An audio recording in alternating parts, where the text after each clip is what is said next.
Well, hey everybody, welcome. I haven't done a video in a while, and I really wanted to do this one because this has been on my heart for uh, for some time. Um, after the oh, you see my guitar? Yeah, after the George Floyd body cam video came out, and the toxicology report came out where I, apparently Mr. Floyd had methamphetamines and fentanyl in his system, um, and then we saw the rest.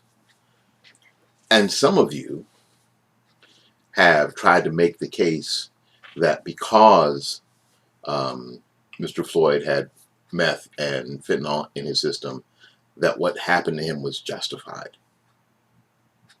No, what happened to Mr. Floyd was not justified. Uh, Derek Chauvin and the other police officers are every bit as culpable as they were before. Nothing's changed. Um, Nothing has changed in my eyes. Except now we have a clearer picture of what everyone was dealing with. And something I haven't heard, because I waited to hear it, is that there was great tragedy going on here. Mr. Floyd was apparently hooked on methamphetamines with fentanyl.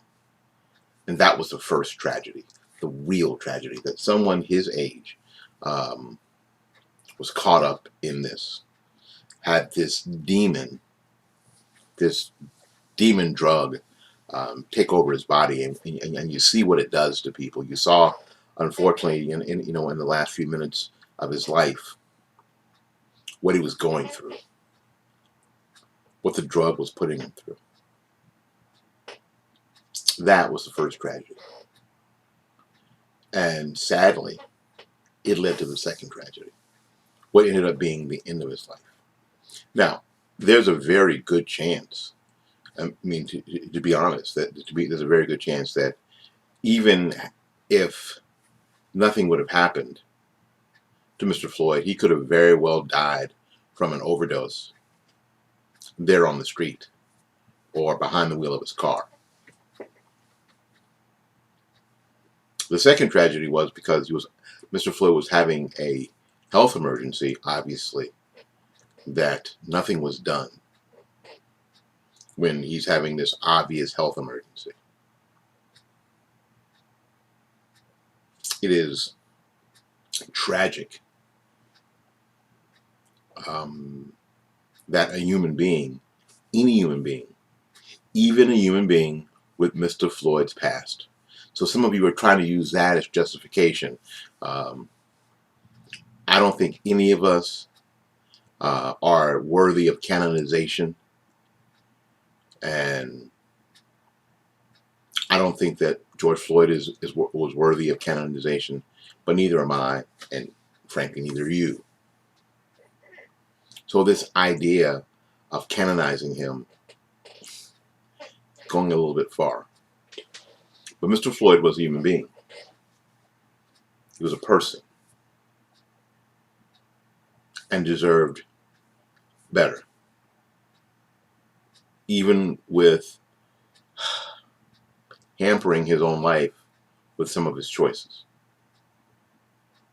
Still. Now, do you know who else was a person? Cannon Hinnant. I'm sure you've heard about it by now if you're on Facebook. Cannon Hinnant was a 5-year-old boy that was riding his bicycle over at his dad's house when the neighbor came out, basically walked right up to Cannon and put a gun to his head and shot the kid in the head and killed him there in front of his sisters.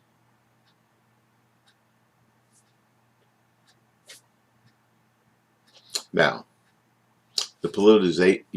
politicizing this is horrible. I'm going to try not to do that, but I gotta admit to you, I'm gonna be like skating on the fence. Other than the politicization of this, what we're talking about is what things get covered in the media and what things don't get covered in the media, and the intensity of that coverage.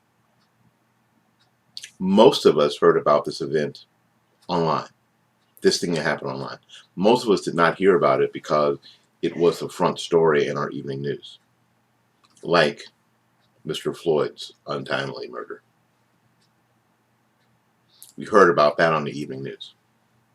And then we've seen the aftermath of it.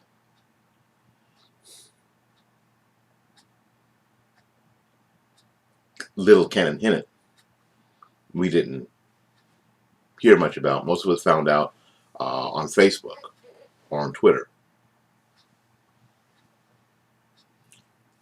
But it is not problematical in my eyes to ask the question, why didn't media cover that story with the same or similar energy as they did George Floyd? It's okay to ask that question. Now, you're going to come up with whatever conclusion you want.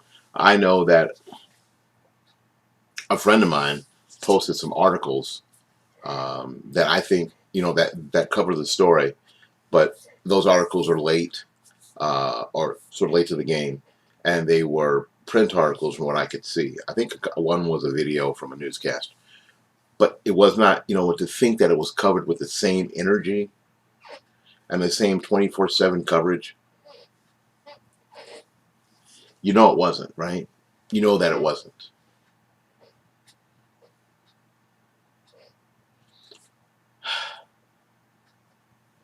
My thoughts on this are,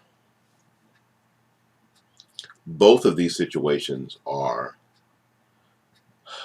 soul-crushingly tragic. Both of them are. The life and the death of Mr. Floyd, soul-crushing. The random, senseless murder of Cannon Hinnant, I can't imagine being a parent. That just happens to your baby. In the front yard, basically. And will his siblings recover? They'll never forget, for sure, what damage has happened to them.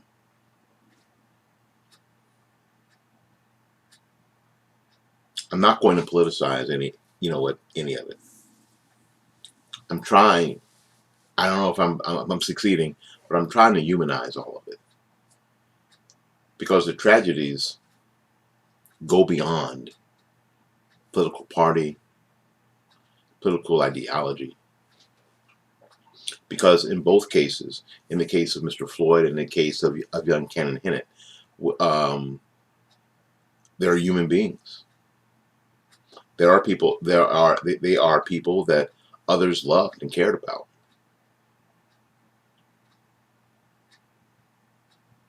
One, a grown man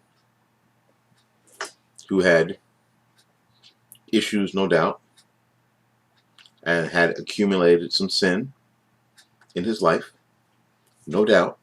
There isn't any question about it. And the other was a little boy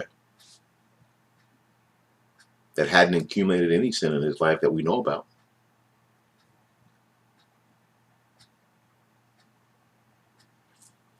We are going to have to decide to come together as people first. Not as Democrats or Republicans, not pro-Trump, anti-Trump. We're going to have to decide at some point to come together as human beings first. And for those of you that identify as Christian, you're going to have to go Christian first. Whether you're black or white or Asian or Hispanic or whatever. Because it's the only way forward. Re-electing Trump, not re-electing Trump, capitalists, socialists, communists, none of those things are going to produce the results that any of us are hoping for. None of them. I hope that I've been able to spark some thought and maybe give you something to consider, give you something to pray about. My name is Willie Lawson.